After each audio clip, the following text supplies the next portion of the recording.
Hey everybody, Adam Savage at Propstore in London with Stephen Lane. Stephen, you guys have a huge auction up right at this moment. Is that right? We do, yeah. 1,500 lots live online right now. You can hit that bid button, register at propstore.com. Come and take a look. There's something for everybody, all tastes and budgets. It's not just super expensive stuff. Very important to note. Now, you have been collecting and also in the business of props for decades.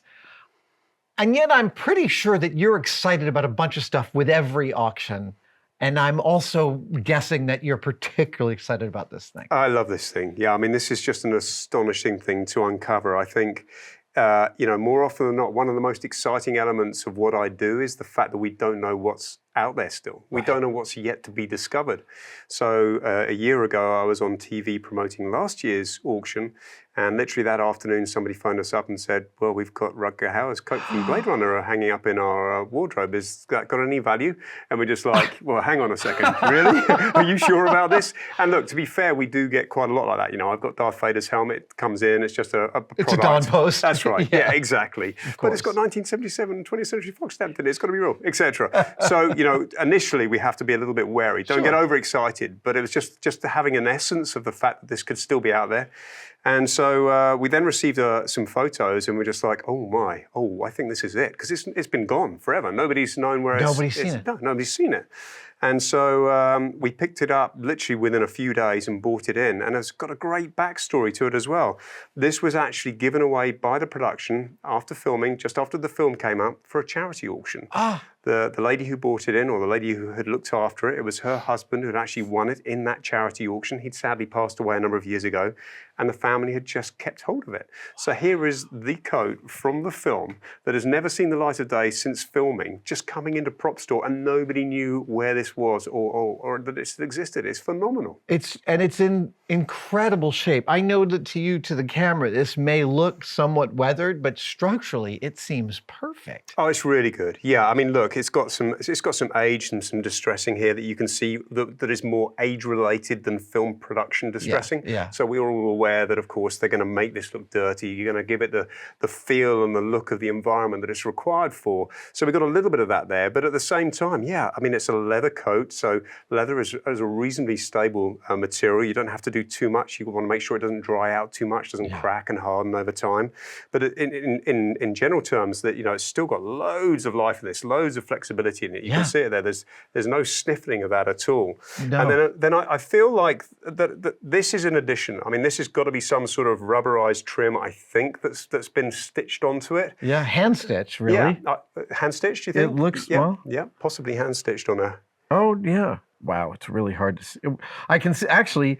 What I can see here is almost. Well, I don't know if that's weathering or a guideline. Right. It's actually probably age. But it's really interesting that the tubing in the movie is all painted black to match the rest of the finish of the coat. Right. And actually in some of the stills, because we've managed to screen match this to a number of shots, you can actually see some of the orange detailing come through. But you've got to imagine, you know, Charles No's designed this thing, and he's got it all nice and orange all the way around the outside, and it's looking, you know, standing out like a Belisha beacon. And then Ridley Scott comes in and goes, just paint it back. Yeah. You know, I want it dirty it down, you know, because why would it be orange to start with and then you never see it? So there's probably been a design change that's happened there, a part of the design process. But yeah, I mean, it's a beautiful thing. It really is. And it's certainly one of my favorites in the auction this year. Seeing it up close, seeing this weird sort of bullet belt detail across that had never occurred to me. Again, seeing the puffiness of these details, but really how much of the suit's original gesture is just here and extant. Yes. Yeah. I mean, you've got the character right there, haven't you? Yeah. And you've got a little pocket in here, and there's a few shots where Rutger Hauer's standing there and he's got his hand in his pocket, and there's the pocket right there.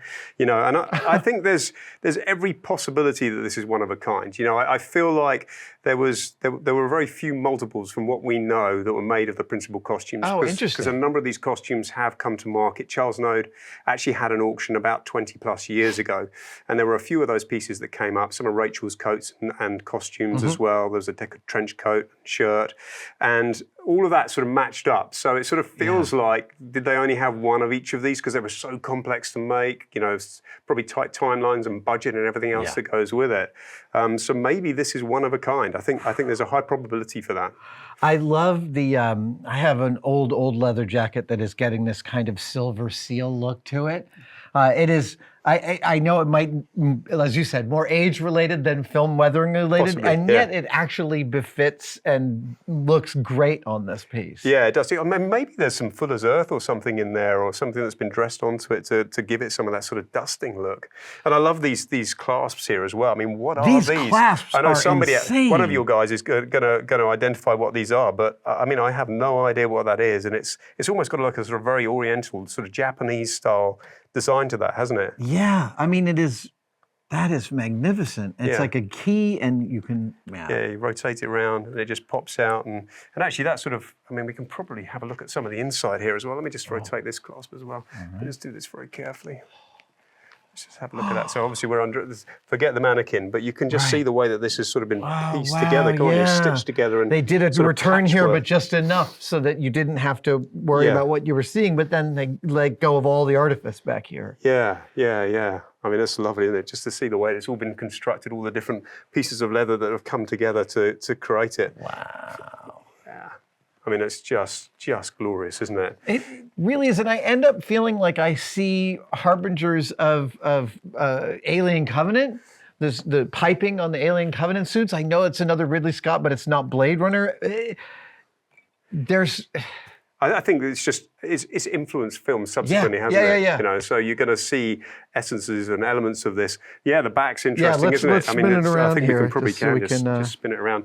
And I know a lot of the fans are going to love this because we posted images of this up online going back a couple of weeks ago. Yeah. And one of the first conversations we were having with people was the back of the coat's never been seen before because you literally don't see the back of the coat in the movie. So everyone's like, what's on the back of the coat? And here it is. Yeah, I mean, again, you've got some blue paint going on here, haven't you? Yeah, there's a bunch of blue I noticed. Yeah.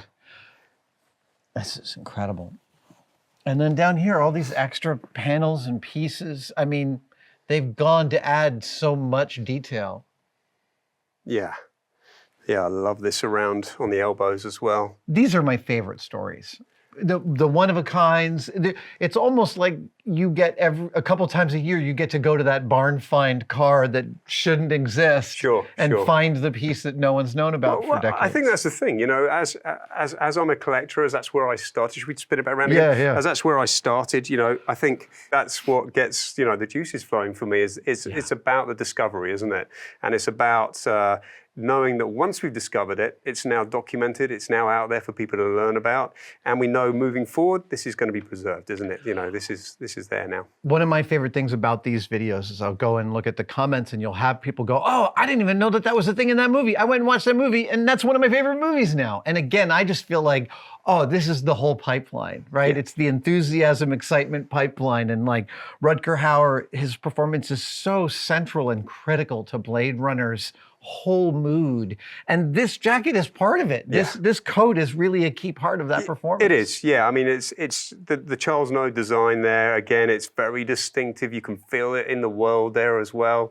And I think whoever ends up with this is going to be very lucky. When this first walked through the door, I was like, I'm having this. I'm taking it. But I don't know. Yeah, I mean, it's an astonishing thing to have survived. Now, you said the auction's happening right now, and it's not just super high-end pieces that are super expensive. There's for every budget level. Yes, yeah, absolutely. And I think that's really important to emphasize because a lot of people see these videos and think, you know, everything's tens of thousands or hundreds of thousands of dollars. And it's not. You know, there are things that start in the tens and 50s and hundreds. Yeah. And the thing to do is check out propstore.com. And if you're entry level and you're just learning about the hobby, you might be able to pick something up. And then over time, you can just grow into something that, you know, might be, I don't know, something to aspire to down the line, perhaps. And if your grandpa bought an iconic piece of film history at a charity auction, you guys should give these folks a call.